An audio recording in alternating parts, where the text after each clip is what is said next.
Bienvenue à toutes et tous dans ce premier concert en live que l'UDCGT 13 vous propose et merci aux premiers artistes de se prêter à cet exercice. Aujourd'hui, Papé G et le groupe marseillais Ancart. En ces temps où les concerts et la culture nous manquent tant, nous vous offrons 2 titres que vous pourrez partager avec les vôtres. La culture a toujours été au cœur des actions de la CGT. Elle fait partie intégrante de la société que nous voulons. La culture populaire, c'est la mise en mots, en spectacle, en chansons, de revendications des travailleurs et du peuple. L'humain n'est pas qu'une machine à produire comme le voudraient les libéraux et les patrons. On se retrouve après le mini-concert pour l'interview. Alors régalez-vous avec Papé G et les Ancart.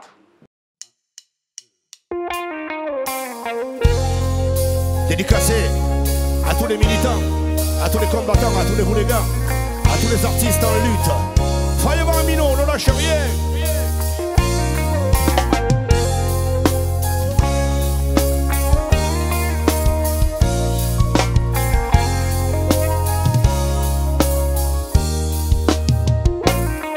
Mais j'ai beau passer l'info au crible, j'ai pas vu le moindre signe perceptible d'une amélioration tangible. Le malheur frappe toujours les mêmes cibles. Il jure sur le Coran, la Torah, la Bible. Alors pourquoi tous les jours ces actes horribles? Il serait fastidieux et pénible d'en dresser la liste. Impossible, on a un déficit d'humanité. Les nouvelles du monde me donnent envie de pleurer. On a un déficit d'humanité. On ne peut que le constater. On a un déficit d'humanité. Mais dites-moi dans quel piège sommes-nous tombés? On a un déficit d'humanité. On dirait qu'on a oublié ce qui se passe à l'échelle de la planète. On le retrouve aussi au niveau des quartiers. Tous les gens aujourd'hui se prennent la tête et se battent pour des mots et de la monnaie. Il faut des années de haute lutte pour que les voisins se remettent à parler, pour que quelques-uns à nouveau discutent. Dans la rue et sur les paliers, on a un déficit d'humanité. Les nouvelles des quartiers me donnent envie de pleurer. On a un déficit d'humanité. On ne peut que le constater. On a un déficit d'humanité. Mais dites-moi dans quel piège sommes-nous tombés? On a un déficit d'humanité. On essaie de le combler, établir la liste des problèmes, c'est nécessaire. La plupart sont vieux depuis plusieurs millénaires. Il y a longtemps qu'on sait ce qu'il faut défaire et refaire. Mais là j'ai l'impression qu'on retourne en arrière. Écoutez le beau discours, je n'ai pas que ça à faire. Au fur et à mesure, je sens monter ma colère. Je m'adresse à tous les présidents, à tous les maires. C'est pas contre les pauvres gens qu'il faut déclarer la guerre. On a un déficit d'humanité. Les nouvelles du monde me donnent envie de pleurer. On a un déficit d'humanité. On ne peut que le constater. On a un déficit d'humanité. Mais dites-moi dans quel piège sommes-nous tombés? On a un déficit d'humanité. Oh yeah, on devrait plus militer.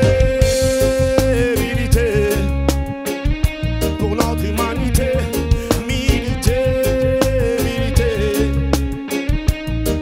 Liberté, militer, militer pour plus d'égalité et de fraternité, militer, militer, militer, militer.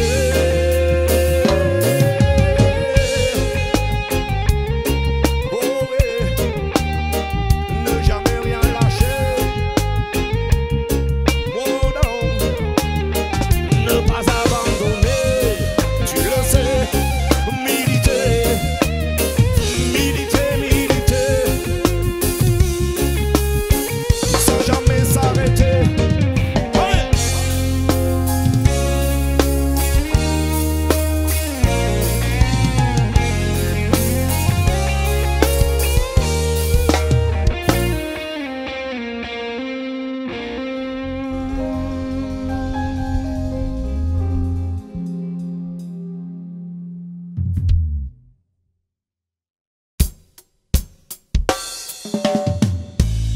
Ancart, une coup de main de la place.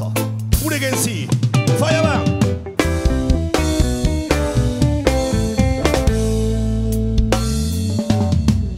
j'entends des murmures portés par le vent. J'entends des murmures qui disent on n'est pas content. J'entends les cris des opposants, des militants.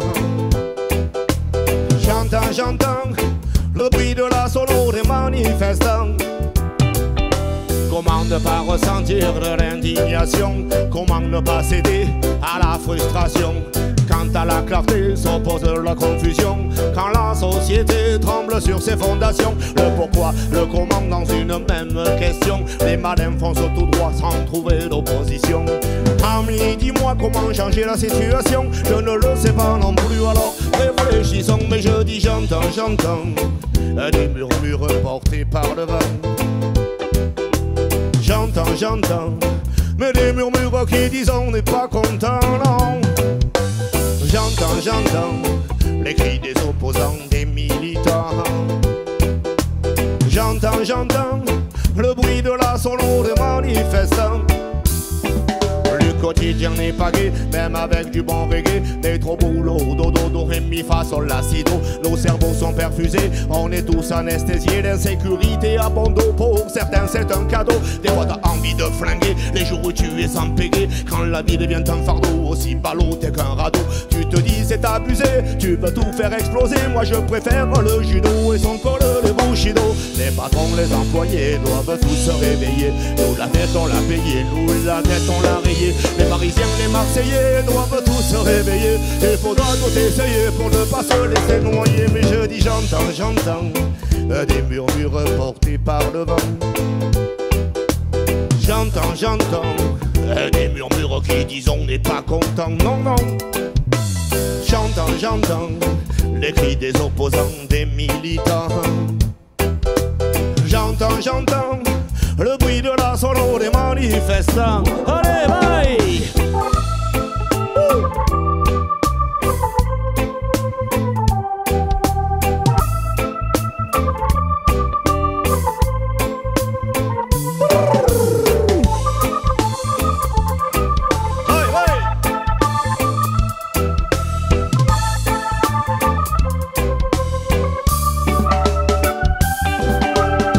N'écoute-t-il pas nos propositions? Pourquoi toujours tirer les mauvaises conclusions? Quand les gens sont tous unis et dans la bonne direction, il faut les encourager au lieu d'empêcher leur action. Pour un oui, pour un non, on nous passe des savons. Nous on va de l'avant, eux ils vont à reculons. Nous avons l'intelligence, ils ont la répression. Tout n'est pas perdu d'avance, nous on sait qu'on a raison. J'entends des murmures portés par le vent. J'entends, mais des murmures qui disent on n'est pas content, non. J'entends les cris des opposants, des militants. J'entends le bruit de la solo des manifestants qui sont devant. Et leurs slogans sont nos les gars.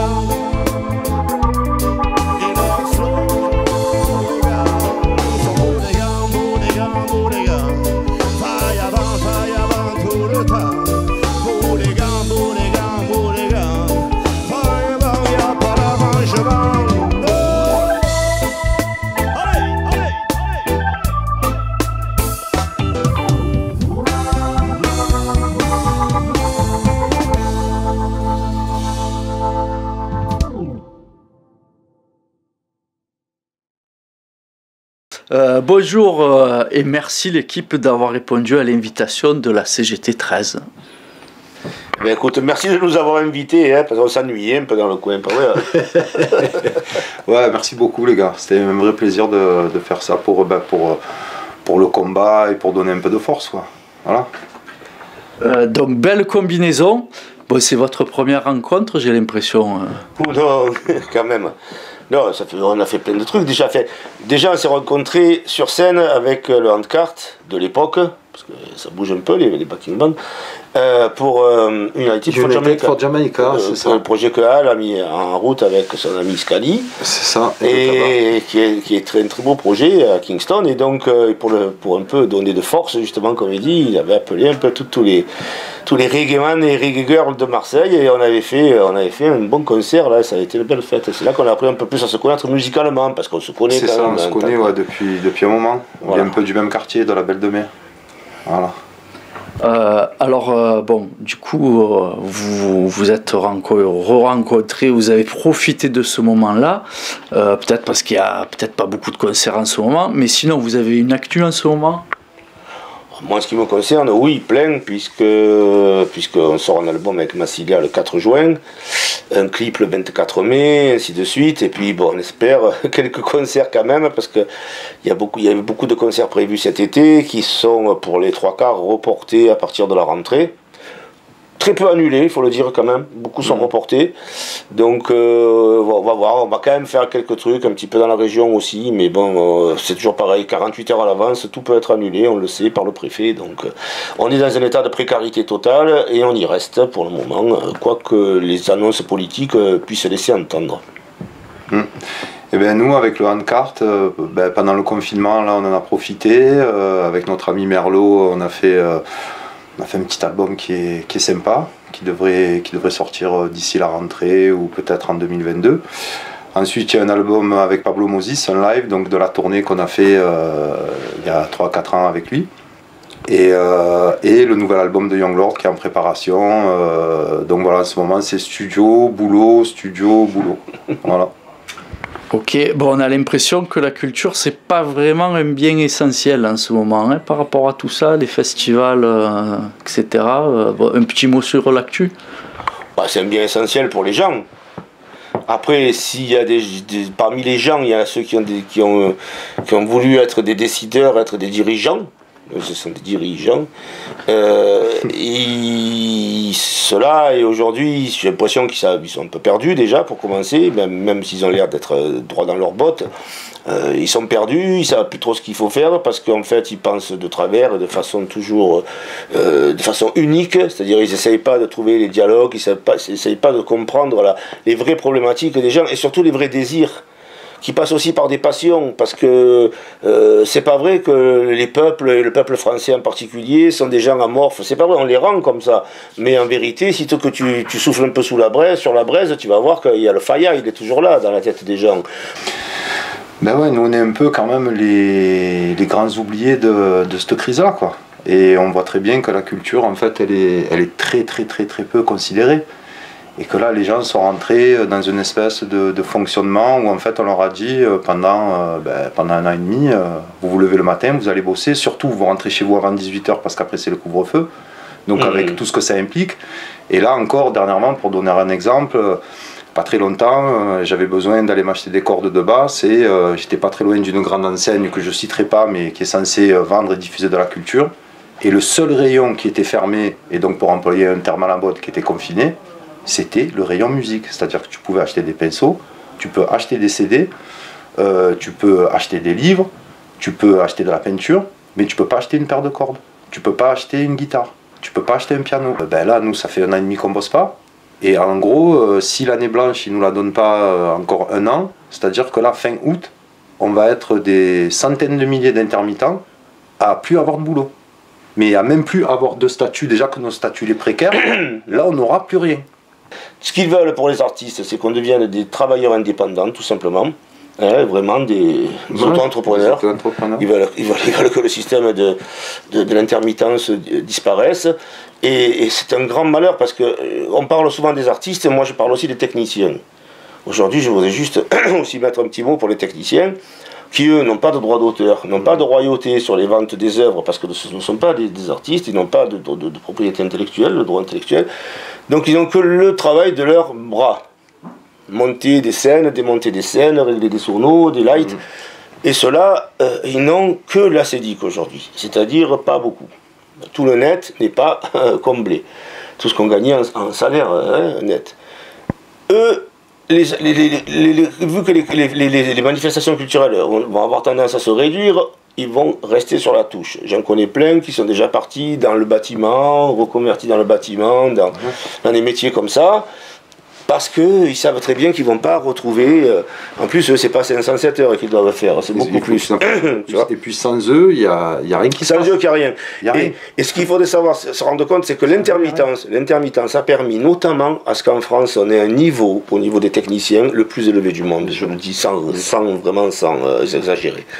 J'ai voyagé dans le monde entier, j'ai travaillé sur des scènes dans le monde entier avec des techniciens locaux. La qualité...